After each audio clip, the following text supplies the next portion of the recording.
Assalamualaikum warahmatullahi wabarakatuh. Perkenalkan, nama saya Natasha Eka Putri dengan NIM 2108031102018. Saya berasal dari Prodi D3 Administrasi Keuangan Fakultas Ekonomi dan Bisnis Universitas Jember. Pada kesempatan kali ini saya akan memaparkan materi tentang Bank Sentral guna memenuhi tugas akhir semester mata kuliah Bank dan Lembaga Keuangan Non-Bank. Berikut pemaparannya. Baik, yang pertama ada pengertian dari Bank Sentral. Bank Sentral sendiri secara umum memiliki pengertian sebuah instansi yang memiliki banyak tanggung jawab atas kebijakan moneter sebuah wilayah negara. Bank Sentral mempunyai sebuah peran untuk menjaga stabilitas harga maupun nilai mata uang yang telah berlaku pada negara tersebut, yang mana dapat dikenal dengan istilah inflasi. Bank Sentral wajib menjaga agar tingkat inflasi terkendali, serta selalu dalam nilai serendah mungkin maupun pada posisi optimal untuk perekonomian, dengan bentuk mengontrol keseimbangan pada jumlah barang serta uang yang beredar. Apabila dalam jumlah uang yang telah beredar terlalu banyak, Bank Sentral juga telah berhak menggunakan sebuah otoritas yang dimilikinya. Di Indonesia sendiri, Bank Sentral dijalankan oleh Bank Indonesia atau BI. Bank Indonesia merupakan sebuah lembaga negara yang independen, bebas dari urusan pemerintah maupun pihak lain, kecuali pada hal-hal yang secara tegas serta diatur pada undang-undang. Kemudian yang kedua ada 3 fungsi dari Bank Sentral. Yang pertama yaitu memperlancar lalu lintas pembayaran. Salah satu fungsi Bank Sentral yaitu memperlancar lalu lintas pembayaran. Bank Indonesia sebagai Bank Sentral dalam hal ini menyelenggarakan clearing dan mengadakan uang kartal yang beredar antara bank umum. Agar dapat menjalankan fungsinya dalam mengatur dan menjaga lalu lintas pembayaran, Bank Indonesia mendapat beberapa wewenang dari pemerintah. Salah satu wewenang tersebut yaitu untuk memberi persetujuan dan izin, serta melaksanakan penyelenggaraan berbagai jasa sistem pembayaran. Selain itu, Bank Indonesia harus mewajibkan para penyelenggara jasa sistem pembayaran menyampaikan laporan tentang kegiatan mereka. Bank Indonesia juga memiliki wewenang untuk menetapkan penggunaan alat tukar atau alat pembayaran yang sah. Kemudian, fungsi yang kedua yaitu sebagai bankir, agen, dan penasehat pemerintah. Sebagai bankir, fungsi Bank Sentral di Indonesia yaitu melaksanakan transaksi yang berhubungan dengan jual beli valuta asing. Selain itu, Bank Indonesia menjadi lembaga yang menerima pembayaran pajak dari pemerintah, serta membantu pembayaran pemerintah dari pusat ke daerah-daerah. Sebagai bankir, Bank Indonesia juga membantu pengedaran surat berharga milik pemerintah, serta membantu menganalisis data ekonomi nasional. Sebagai agen dan penasehat dari pemerintah, Bank Indonesia berfungsi untuk mengelola dan mengurus segala administrasi terkait hutang nasional. Selain itu, Bank Indonesia harus memberi jasa pembayaran bunga atas hutang-hutang tersebut. Bank Indonesia juga memberikan saran dan informasi tentang bagaimana keadaan pasar uang dan pasar modal saat ini kepada pemerintah. Kemudian, fungsi yang ketiga yaitu memelihara cadangan kas negara. Dalam hal ini, yang menjadi fungsi Bank Sentral tak hanya cadangan kas dari bank umum, tapi juga dengan devisa negara. Bank Indonesia dapat menambah atau mengurangi jumlah uang yang beredar dalam masyarakat. Caranya dengan menaikkan atau menurunkan cadangan minimum yang harus dipenuhi oleh bank umum dalam pemberian kredit dan pengedaran uang. Dengan menaikkan cadangan kas, berarti Bank Sentral bermaksud untuk mengurangi jumlah uang yang beredar. Sementara itu, dengan menurunkan cadangan kas, berarti Bank Sentral ingin menambah jumlah uang yang beredar.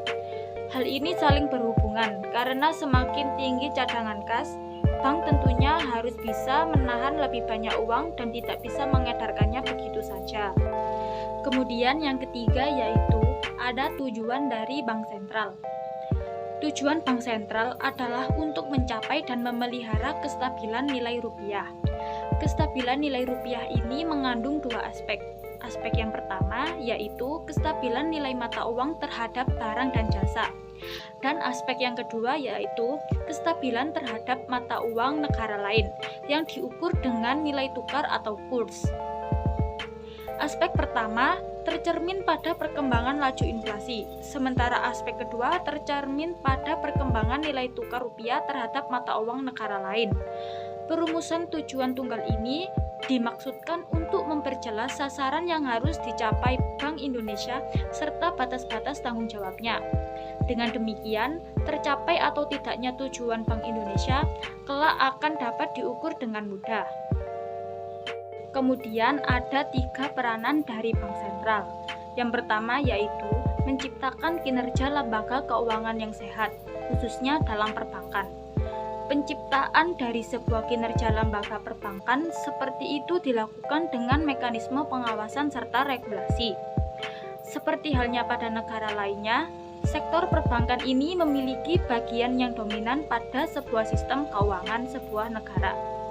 Sehingga kegagalan dalam sektor ini bisa menimbulkan ketidakstabilan pada keuangan serta mengganggu perekonomian suatu negara. Untuk dapat mencegah terjadinya dalam kegagalan tersebut, sistem pengawasan serta kebijakan perbankan yang efektif harus bisa ditegakkan. Selain itu, disiplin pasar melalui kewenangan pada pengawasan serta pembuatan kebijakan dan penegakan hukum atau law enforcement harus terus dijalankan. Bukti yang menunjukkan dalam negara-negara yang menjalani sebuah disiplin pasar yang memiliki konsep stabilitas dalam sistem keuangan yang kokoh atau kuat. Kemudian peranan yang kedua yaitu Bank Indonesia sebagai bank sentral bisa mengakses informasi-informasi yang dinilai mengancam stabilitas keuangan melalui pemantauan secara makroprudensial. Bank Indonesia dapat memantau kerentanan sektor keuangan serta mendeteksi potensi kejutan atau potential shock yang bisa berdampak pada stabilitas sistem keuangan. Melalui riset, Bank Indonesia bisa mengembangkan instrumen serta indikator yang makroprudensial untuk bisa mendeteksi kerentanan dalam sektor keuangan. Hasil riset serta pemantauan tersebut selanjutnya dapat menjadi sebuah rekomendasi untuk otoritas terkait dalam memilih langkah-langkah yang tepat untuk bisa meredam gangguan pada sektor keuangan. Kemudian peranan yang ketiga yaitu sebagai lender of the last resort atau LOLR. Lender of the last resort sendiri adalah peran tradisional Bank Indonesia yang sebagai bank sentral pada mengelola krisis guna untuk menghindari terjadinya ketidakstabilan pada sistem keuangan. LOLR yang mencakup pada penyediaan likuiditas dalam kondisi normal maupun krisis. Fungsi tersebut hanya diberikan pada bank yang telah menghadapi masalah likuiditas yang tentunya berpotensi akan terjadi dampak krisis yang sudah bersifat sistemik. Kemudian ada beberapa tugas dari Bank Sentral. Yang pertama yaitu menetapkan dan menjalankan kebijakan moneter. Bank Indonesia sebagai bank sentral membuat kebijakan moneter dan menjalankannya untuk mengontrol jumlah peredaran uang yang beredar dalam masyarakat. Hal ini sangat penting agar harga produk berupa barang dan jasa tetap terkendali dan sesuai dengan daya beli masyarakat. Kebijakan moneter harus bertujuan untuk mendorong tumbuhnya ekonomi nasional. Karena itu, Bank Indonesia sebagai bank sentral biasanya bekerja sama dengan pemerintah agar kebijakan tersebut sesuai dengan kebijakan-kebijakan ekonomi dan fiskal yang lain sebagai pendukungnya. Kemudian, tugas yang kedua yaitu mengatur dan menjaga kelancaran sistem pembayaran. Ada 2 sistem pembayaran yang kita kenal, yakni sistem yang pertama yaitu sistem pembayaran tunai dan sistem yang kedua yaitu sistem pembayaran non-tunai. Jika dahulu penggunaan sistem pembayaran non-tunai masih terbatas, saat ini teknologi sudah mempermudah kita untuk melakukan transaksi non-tunai, hanya melalui lewat gadget ataupun virtual account. Kemudian, Bank Sentral juga berperan penuh dan menyusun serangkaian standar, aturan, prosedur, dan kesepakatan tentang sistem pembayaran. Ini juga merupakan tugas dari Bank Sentral. Kemudian tugas terakhir dari Bank Sentral yaitu menjaga stabilitas sistem keuangan. tugas bank sentral yakni melakukan pengawasan secara menyeluruh pada aktivitas ekonomi suatu negara. Hal ini bertujuan untuk menjaga kestabilan sistem keuangan. Kebijakan makroprudensial juga sangat penting untuk diawasi. Kebijakan makroprudensial adalah suatu kebijakan yang ditetapkan untuk memberi batasan pada biaya dan resiko krisis, agar keseimbangan sistem keuangan tetap terjaga. Dari tugas yang dimiliki oleh bank sentral, maka ada wewenang yang diberikan kepada bank sentral. Yang pertama yaitu kewenangan membuat kebijakan moneter. Bank Indonesia sebagai bank sentral perlu menentukan serta menetapkan dengan tingkat diskonto, perlu membuat kebijakan pembiayaan maupun kredit. Bank Indonesia sebagai bank sentral pun harus bisa menetapkan serta menentukan target moneter dengan menentukan tingkat inflasi yang terjadi di Indonesia pada tiap tahunnya. Bank Indonesia sebagai bank sentral pun juga memiliki wewenang yang sangat penting pada pengendalian moneter dengan tidak membatasi kegiatan pasar terbuka. Kemudian kewenangan kedua dari bank sentral yaitu kewenangan mengatur sistem pembayaran.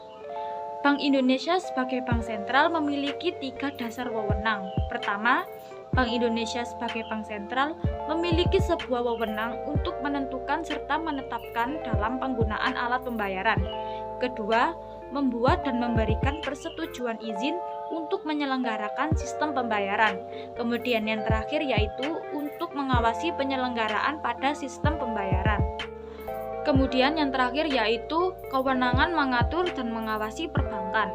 Kemudian Bank Indonesia sebagai bank sentral tentunya memiliki 4 wewenang utama. Pertama yaitu untuk memiliki wewenang dalam membuat juga untuk menetapkan sebuah kebijakan yang terkait pelaksanaan perbankan yang sudah berlaku pada negara Indonesia. Kedua, berwenang untuk memberikan sanksi dengan pihak yang sudah melanggar kebijakan dan sudah ditetapkan sesuai dengan peraturan undang-undang. Kemudian yang ketiga yaitu berwenang untuk memberikan ataupun mencabut izin pada kelembagaan serta dalam kegiatan usaha bank. Kemudian yang terakhir yaitu Bank Indonesia sebagai bank sentral juga berwenang dalam mengawasi dengan berbagai macam kegiatan bank konvensional pada sistem perbankan ataupun secara individu. Kemudian pemaparan materi yang terakhir yaitu ada perbedaan antara bank sentral dan bank umum. Bank sentral yang pertama, lembaga bank yang tidak mencari keuntungan. Kemudian yang kedua, kegiatan bank dikelola oleh pemerintah. Kemudian yang ketiga, bertindak sebagai pengawas dan pembina bank. Kemudian dari bank umum yaitu yang pertama, merupakan badan usaha yang mencari untung. Kemudian yang kedua, umumnya secara kuantitas dimiliki dan dikelola oleh pihak swasta. Kemudian yang ketiga, diawasi dan dibina oleh bank sentral. Sekian pemaparan materi dari saya. Semoga materi yang saya sampaikan dapat bermanfaat. Dan apabila ada kesalahan kata, mohon maaf dan terima kasih. Sampai jumpa.